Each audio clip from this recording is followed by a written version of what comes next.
kemajuan teknologi dapat menjadi peluang untuk menyebarluaskan nilai-nilai luhur yang ada dalam Pancasila, serta mengingatkan kembali pentingnya bernegara yang bercermin pada Pancasila. Namun, di sisi lain, kita akan menemui tantangan dalam penerapannya. Oleh karena itu, kita harus memiliki strategi dalam menghadapi tantangan penerapan Pancasila di Indonesia. Tahukah kalian bahwa banyak sekali hal-hal di sekitar kita yang berbanding terbalik dengan nilai luhur Pancasila? Salah satunya kerap kita jumpai sebagai seorang pelajar sekaligus menjadi isu terhangat di kalangan Gen Z tentunya. Lalu, apa salah satunya? Untuk itu, kita bahas dalam segmen ini setelah cuplikan berikut.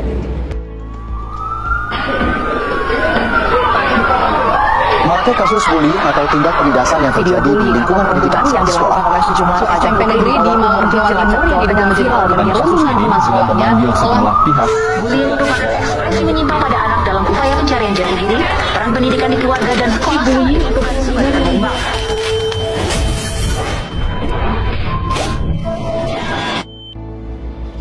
Ya, perundungan.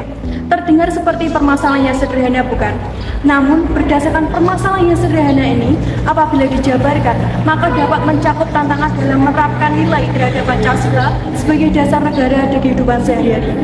Berdasarkan hal inilah, studi kasus yang kita dapatkan apabila dihubungkan dengan kelima sila Pancasila, maka mendapat penjabaran sebagai berikut. Yang pertama, yaitu intoleransi. Intoleransi menjadi salah satu tantangan bagi kita. Tahukah kalian, Bapak Menteri Pendidikan, Bapak Nadiem, mengatakan bahwa intoleransi menjadi salah satu pemicu terjadinya bullying di sekolah, baik berdasarkan gender, ras, suku, maupun agama. Tidak hanya dalam kasus perundungan saja, intoleransi dapat merembet ke lingkup yang lebih luas. Kedua, minimnya kesadaran mengenai sikap moral serta tingkah laku yang didasarkan pada potensi hati nurani manusia. Menghormati serta menghargai tanpa membeda-bedakan setiap orang merupakan tanggung jawab kita semua. Sehingga tidak ada alasan bagi kita untuk menciptakan suatu perundungan, kesenjangan, ataupun diskriminasi. Ketiga, sebagai makhluk sosial, kita harus menjaga hubungan harmonis terhadap sesama.